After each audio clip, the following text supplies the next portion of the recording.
আলামিন প্রত্যেকটা নবীদের উপরে নাজিল করেছেন। প্রত্যেকটা নবীদের আমলকেই আল্লাহ পাক রব্বুল আলামিন আপনার আমার জন্য ফরজ করে দিয়েছেন। আমল কিভাবে আল্লাহ তাআলা আপনার আমার উপরে ফরজ করে দিলেন? আদম আলাইহিমুস সালাতু ওয়াস সালাম, যিনি ফজরের নামাজ যে আমরা পড়ি, এই আদম আলাইহিমুস সালাতু ওয়াস সালামকে আল্লাহ তাআলা জান্নাতে রাখছিলেন, আমরা তো সকলেই জানি। আল্লাহ পাক রব্বুল আলামিন বললেন, ওয়াকুলনা লিল মালাইকাতি ইসজুদু লি আদমা ফাসাজাদু ইল্লা ইবলিস। ইবলিসকে সেজদা করার হুকুম দিয়েছিলেন। আবা ওয়াস্তাকবার ওয়া কানা মিনাল কাফিরিন।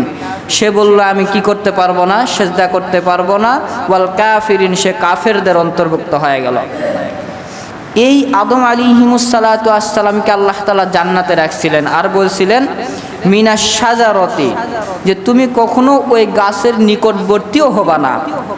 জান্নাতের গেটের সাইডে একটা গাছ আছে, তাফসিরের ভেতরে পাওয়া যায়। এই গাছটাই থেকেই আল্লাহ তাআলা ফল খাইতে আদম আলাইহিমুস সালাতু ওয়াস সালামকে নিষেধ করেছিলেন। কিন্তু এই ফলটা এতটাই সুন্দর ছিল যে দেখলেই মানুষ সেটাকে খাইতে চাইবে, এরকম একটা অবস্থা। তো শয়তান তো কখনো জান্নাতের ভেতরে প্রবেশ করতে পারবে না। আল্লাহ শয়তানের জন্য জান্নাতে ঢোকা নিষেধ করে দিয়েছিলেন। তো এই শয়তান বাহির থেকে আদম আলাইহিমুস সালাতু ওয়াস সালামকে অন্তরের ভেতরে ধোঁকা দিয়ে সেই ফলটা খাওয়ানোর কারণেই আল্লাহ তাআলা আদম আলাইহিমুস সালাতু ওয়াস সালামকে জান্নাত থেকে দুনিয়াতে বাহির করে দিয়েছিলেন। এইটা আদম আলাইহিমুস সালাতু ওয়াস সালাম যে ভুল করেছে এটা কখনো বলা যাবে না। নবীদের কখনো ভুল নাই। নবীদেরকে আল্লাহ তাআলা যেগুলো করায় নিছেন, এটা আল্লাহ তাআলার আদালতে বা আল্লাহ তাআলার জায়গাতে সেইটাই লিপিবদ্ধ ছিল, বিধায় নবীদের মাধ্যমে এটা করে নেওয়ানো হয়েছিল। তো আদম আলাইহিমুস সালাতু ওয়াস সালাম দুনিয়াতে নামার পরে তিনাকে রাতের বেলা নামায় দিয়েছিলেন। কোন সময় দিয়েছিলেন? রাতের বেলা নামায় দিয়েছিলেন। আদম আলাইহিমুস সালাতু ওয়াস সালাম দুনিয়াতে নামার পরে তিনি চিন্তা করতেছেন পুরা দুনিয়াটা অন্ধকার। আদম আলাইহিস সালাতু ওয়াস সালাম মনে মনে ভাবতেছেন, হায় আল্লাহ আমাকে কোথায় নামায়া দিল, পুরা পৃথিবী দেখে অন্ধকার, কোথাও এক মুষ্টি আলো নাই। এরকম তিনি তাহাজ্জুদের নামাজে কান্না করতেছিলেন যে আল্লাহ আলো নাই কেন, এত অন্ধকারে কেমনে থাকবো। একটু পরে দেখতেছে সূর্য উঠতেছে, পুরা পৃথিবীতে একটু আলোকিত হয়ে যাচ্ছে। সূর্য ওঠার আগে সকালবেলা একটা সাদা ভাব আসে না, এই সাদা ভাবকেই বলা হয় সুবে সাদেক। আর এর আগে যেটা ওঠে এটাকে সুবে কাজেব বলা হয়। এই সুবে সাদেক যখন উঠে গেল, পুরা পৃথিবীটা একটু আলোকিত হয়ে গেল। আদম আলাইহিমুস সালাতু ওয়াস সালাম এই পুরা পৃথিবীটা আলোকিত দেখিয়া তিনি খুশি হয়ে আল্লাহ তাআলার দরবারে শুকরিয়া আদায় করার জন্য 2 রাকাত নামাজ পড়েছিলেন। কত রাকাত? 2 রাকাত নামাজ। এই নামাজটা আল্লাহ তাআলা কবুল করে পছন্দ করে উম্মতে মুহাম্মাদীদের জন্য ফজরের 2 রাকাত নামাজকে ফরজ করে দিয়েছেন। ফজরের 2 রাকাত নামাজকে ফরজ করে দিয়েছিলেন। মূলত এই নামাজটা কে পড়েছিলেন? আদম আলাইহিমুস সালাতু ওয়াস সালাম পড়েছিলেন, বিধায় আল্লাহ তাআলা আপনার আমার উপরে এই নামাজকে ফরজ করে দিয়েছেন। এরপরে আসেন জোহরের নামাজ। জোহরের নামাজ সম্পর্কে হাদিস শরীফের ভেতরে পাওয়া যায়, হযরতে মুসা আলাইহিমুস সালাতু ওয়াস সালাম তিনি জোহরের নামাজ আদায় করেছিলেন আল্লাহ তাআলার কাছে শুকরিয়া আদায় করার জন্য। অর্থাৎ তিনি এমন একটা সংকটের ভিতরে পড়েছিলেন। বুখারী শরীফের হাদিস শরীফের ভিতরে একটা পাওয়া যায়, আবার তাফসিরের ভিতরে অন্য আরেকটা পাওয়া যায়। কয়েকটা নবীর নাম আছে, এর ভিতরে মুসা আলাইহিমুস সালাতু ওয়াস সালাম জোহরের নামাজটা আদায় করেছিলেন যখন সূর্য মাথার উপরে উঠে গিয়েছিল। মুসা আলাইহিমুস সালাতু ওয়াস সালাম তিনার উম্মতদের জন্য বৃষ্টির দোয়া করেছিলেন। কিসের দোয়া? বৃষ্টির দোয়া করেছিলেন। এই বৃষ্টি যখন হয়েছিল, মুসা আলাইহিমুস সালাতু ওয়াস সালাম শুকরিয়া আদায় করার জন্য 4 রাকাত নামাজ আদায় করেছিলেন। কত রাকাত? 4 রাকাত ফরজ নামাজ আদায় করেছিলেন। এই নামাজটা আল্লাহ তাআলা আমাদের জন্য এতটা পছন্দ করেছেন, এই নামাজটা উম্মতে মুহাম্মাদীর জন্য আল্লাহ তাআলা 4 রাকাত নামাজকে ফরজ করে দিয়েছেন। এরপরে আসেন আসরের নামাজ।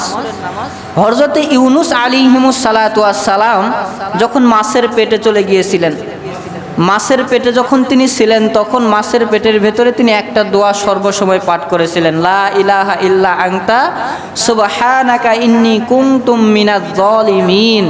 এই দোয়াটা ইউনুস আলাইহিমুস সালাতু ওয়াস সালাম সবসময় পাঠ করেছিলেন।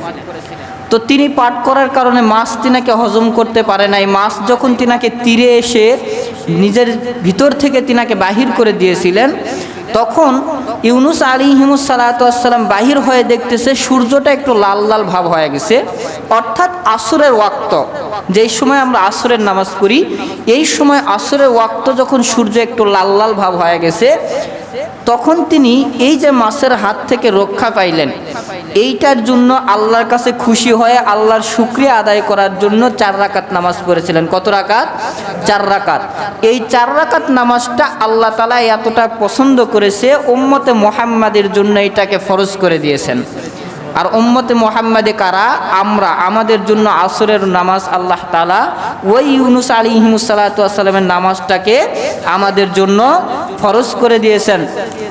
এরপরে মাগরিবের নামাজ, মাগরিবের নামাজটা এখান থেকে আসলো। হযরতে দাউদ আলাইহিস সালাতু ওয়াস সালামকে জেলখানায় বন্দী করা হয়েছিল।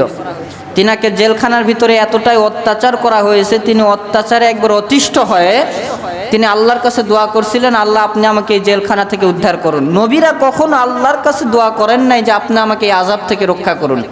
তিনারা মনে করতে এই আযাব আল্লাহ তাআলার পক্ষ থেকে আমার উপরে নিয়ামত, তিনারা এটাকে সহ্য করে নিতেন। কিন্তু হযরতে দাউদ আলাইহিস সালাতু ওয়াস সালাম আল্লাহর কাছে দোয়া করছিলেন, আল্লাহ এই আযাব সহ্য করা যাচ্ছে না, আপনি আমাকে জেলখানা থেকে মুক্তি দেন। আল্লাহ তাআলা জেলখানা থেকে মুক্তি দিয়েছিলেন ঠিক মাগরিবের সময়। কোন সময়? ঠিক মাগরিবের সময় তিনি জেলখানা থেকে মুক্তি হয়ে জঙ্গলে দৌড়ে চলে গিয়েছিলেন। এই জঙ্গলের ভেতরে যায় হযরতে দাউদ আলাইহিস সালাতু ওয়াস সালাম শুকরিয়া আদায় করার জন্য 4 রাকাত নামাজের নিয়ত করে দাঁড়াইছিলেন, কিন্তু 3 রাকাত নামাজ পড়ছেন। কত রাকাত পড়ছেন? 3 রাকাত। যখন 3 রাকাত হয়ে গেছে, ইহুদি কাফেরেরা জেলখানা থেকে চলে আসছে পালিয়ে, তারা মারধর করার জন্য পিছন দিক থেকে আসতেছে। দাউদ আলাইহিস সালাতু ওয়াস সালাম এটা শোনা মাত্র নামাজে সালাম ফিরেই দৌড় মারছে। 3 রাকাত নামাজ পড়েই তিনি দৌড় দিয়েছে। এই 3 রাকাত নামাজকে আমার আল্লাহ তাআলা এতটা পছন্দ করেছে, আপনার আমার জন্য মাগরিবের সময় এই 3 রাকাত নামাজকে আল্লাহ তাআলা ফরজ করে দিয়েছেন। সুবহানাল্লাহ। এরপরে আসেন এশার নামাজ। এশার নামাজের কথা, এটা নিয়ে অনেক মতানক্য আছে, কিছু কিছু নবীর নাম পাওয়া যায় এখানে।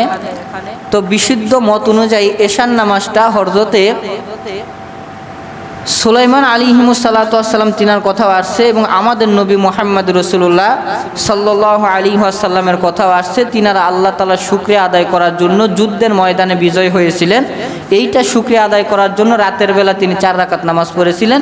এই 4 রাকাত নামাজই আমাদের উপর আল্লাহ তাআলা ফরজ করে দিয়েছেন। এশার ওয়াক্তটা নিয়ে একটু মতানক্য আছে, বিধায় অত একবারে শিওরভাবে বলা যাচ্ছে না, কিন্তু কোনো না কোনো নবী শুকরিয়া আদায়ের উদ্দেশ্যে নামাজ পড়েছিলেন। এই নামাজটাই আল্লাহ তাআলা আপনার আমার উপরে ফরজ করে দিয়েছেন। এখন আসুন 5 রাকাত ফরজ নামাজ। 5 রাকাত ফরজ নামাজ না, 5 ওয়াক্ত নামাজ। 5 ওয়াক্ত নামাজ ফরজ। 6 ওয়াক্ত নামাজ কি ফরজ আসেনি? নাই, 5 ওয়াক্ত নামাজই ফরজ। এর ভেতরে আরেকটা নামাজ আছে, এটা পড়তেই হয়। সেইটার নামাজের নামটা কি জানা আছে আপনাদের?